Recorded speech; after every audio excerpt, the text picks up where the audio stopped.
లక్ష్మీదేవి మన ఇంట్లో ఉందో లేదో తెలిపే సంకేతాలు ఇవి. ఒకవేళ లక్ష్మీదేవి మీ ఇంట్లో లేదు అని అనిపిస్తే గనక చేసుకోవలసిన పరిహారాలని కూడా చూద్దాం.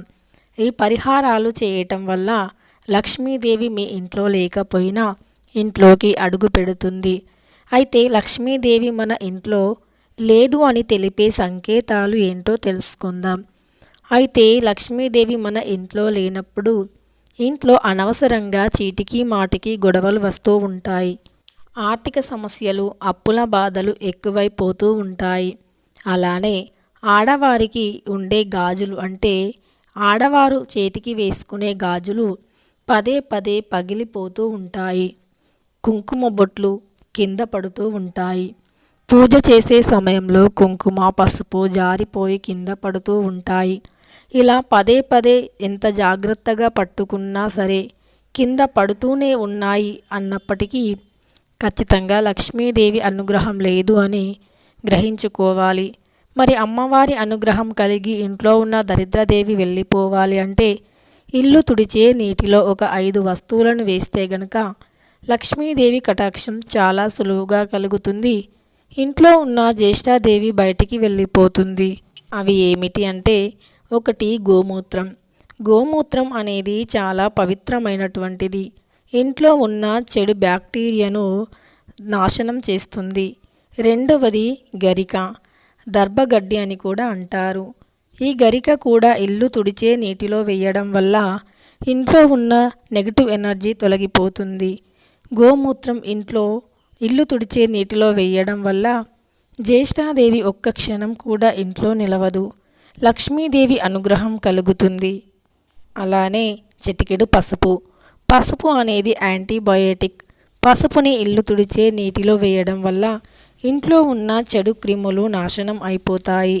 ఇంట్లో ఆరోగ్యమైనటువంటి పరిస్థితి ఏర్పడుతుంది. అలానే దుష్టశక్తి ప్రభావం, నెగిటివ్ ఎనర్జీ తొలగిపోతుంది. లక్ష్మీదేవి కటాక్షంతో ఇంట్లో సిరుల వర్షం కురుస్తుంది. అంతేకాకుండా పచ్చకర్పూరం.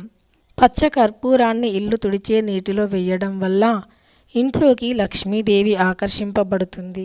అలానే దొడ్డుప్పు. దొడ్డుప్పుని ఇల్లు తుడిచే నీటిలో వేయడం వల్ల ఇంట్లో నెగిటివ్ ఎనర్జీ ఉండదు. జ్యేష్ఠాదేవి అస్సలు నిలవదు. ఇక లక్ష్మీదేవి ఇంట్లోకి అడుగు పెడుతుంది. దొడ్డుప్పు అంటే లక్ష్మీదేవికి చాలా ఇష్టం. ఇలా ఇల్లు తుడిచే నీటిలో ఈ 5 వస్తువులను వేసి ఇల్లుని తుడిస్తే గనక ఇంట్లో ఉన్న జ్యేష్ఠాదేవి బయటికి వెళ్ళిపోతుంది. ఇక అలానే వంటగదిలో ఎవరూ లేకపోయినా సరే వంటగదిలో ఉండే గిన్నెలు వాటంతట అవే కింద పడిపోవటం కానీ, కదులుతున్నట్టు చిన్న చిన్న శబ్దాలు వస్తూ ఉన్నట్టు కానీ అనిపిస్తే ఇంట్లో జ్యేష్ఠాదేవి తిష్ట వేసుకొని కూర్చుంది అని గ్రహించుకోవాలి. అలానే సాయంకాలం వేళ ఇంట్లో ఎవరూ లేకపోయినా గజ్జల శబ్దం వినిపిస్తే గనుక ఆ ఇంట్లో లక్ష్మీదేవి తిష్ట వేసుకొని కూర్చుంది అని గ్రహించుకోవాలి. పదే పదే ఆవు ఇంటికి వస్తే లక్ష్మీదేవి మీ ఇంట్లోకి అడుగు పెట్టింది, తిష్ట వేసుకొని కూర్చుంది అని గ్రహించుకోవాలి. మరి లక్ష్మీదేవిని అలానే స్థిర నివాసం చేసుకోవాలి అంటే గనక వచ్చిన ఆవుకి కానీ అతిథిని కానీ వట్టి చేతులతో పంపించకూడదు. అంటే ఆవుకి ఏదైనా ఆహారాన్ని పెట్టి ఆవుని నమస్కరించుకుంటే లక్ష్మీదేవి మీ ఇంట్లో స్థిర నివాసం చేస్తుంది. ఆనందంతో సిరుల వర్షాన్ని కురిపిస్తుంది. ఇంటికి వచ్చిన అతిథులను కూడా అతిథి మర్యాదలు చేస్తూ ఉండాలి. ఇంటికి వచ్చిన వారిని వట్టి చేతులతో పంపించకూడదు. ఖాళీ కడుపుతో అస్సలు పంపించకూడదు. వారికి ఏదైనా కనీసం టీ, కాఫీ వంటివైనా సరే ఇచ్చి పంపిస్తే చాలా మంచిది. అలానే లక్ష్మీదేవి కటాక్షం కలగబోయే ముందు కనిపించే మరికొన్ని సంకేతాలను కూడా తెలుసుకుందాం. కాకి నిండుగా ఉన్నటువంటి కుండలో నీటిని తాగుతున్నట్టు మనకు అకస్మాత్తుగా కనిపిస్తే వారికి ధనలాభం కలుగుతుంది అని గుర్తుంచుకోవాలి. అలానే ఏదైనా పనిపైన మనం బయటికి వెళ్ళేటప్పుడు సడన్గా చెరుకు రసం కానీ, చెరుకు రసం యొక్క బండి కానీ కనిపిస్తే మీకు ఆ పనిలో విజయం కలుగుతుంది అని గుర్తుంచుకోవాలి. చెరుకు అంటే లక్ష్మీదేవికి చాలా ఇష్టం. మీరు అలానే ఏదైనా పని మీద బయటికి వెళ్ళే సమయంలో మీ కుడివైపు నుండి కుక్క కానీ, గుడ్లగూబ కానీ, కాకి కానీ వెళితే ఆ పనిలో విజయం కలుగుతుంది. విజయంతో తిరిగి వస్తారు అని గుర్తుంచుకోవాలి. అంతేకాకుండా మీరు ఏదైనా పని మీద బయటికి వెళ్ళినప్పుడు కానీ, నిద్రలో నుండి లేచిన వెంటనే ఉదయాన్నే గుడిలో గంట మోగిన శబ్దం కానీ, పచ్చటి గడ్డి మేస్తున్న ఆవు కానీ, పాలిస్తున్న ఆవు కానీ, అంటే దూడకి పాలిస్తున్న ఆవు కానీ, కొబ్బరికాయ కానీ, ఇల్లు శుభ్రం చేస్తున్న వ్యక్తులు కానీ కనిపిస్తే మీకు ధనయోగం ఉంది అని, అతి త్వరలో లక్ష్మీ కటాక్షంతో మీ ఇల్లు సుఖశాంతులతో నిండుతుంది అని గుర్తుంచుకోవాలి.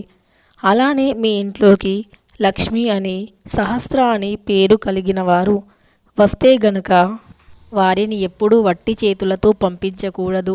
పసుపు కుంకుమను పెట్టి తరువాత వారికి ఏదైనా స్వీటుని కానీ లేదా భోజనాన్ని కానీ పెట్టి పంపించాలి.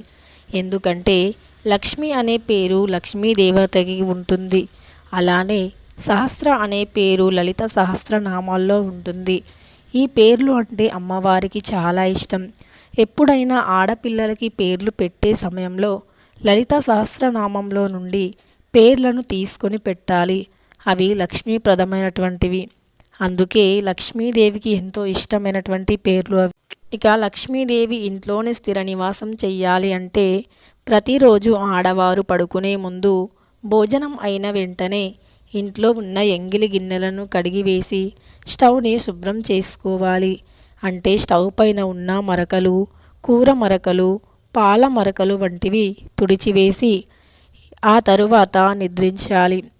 అలానే ఆడవారు పడుకునే ముందు ప్రశాంతంగా ముఖము, కాళ్ళు, చేతులు కడుక్కొని పడుకోవాలి. అలా చేయటం వల్ల మీకు ఎలాంటి వ్యాధులు సంభవించవు.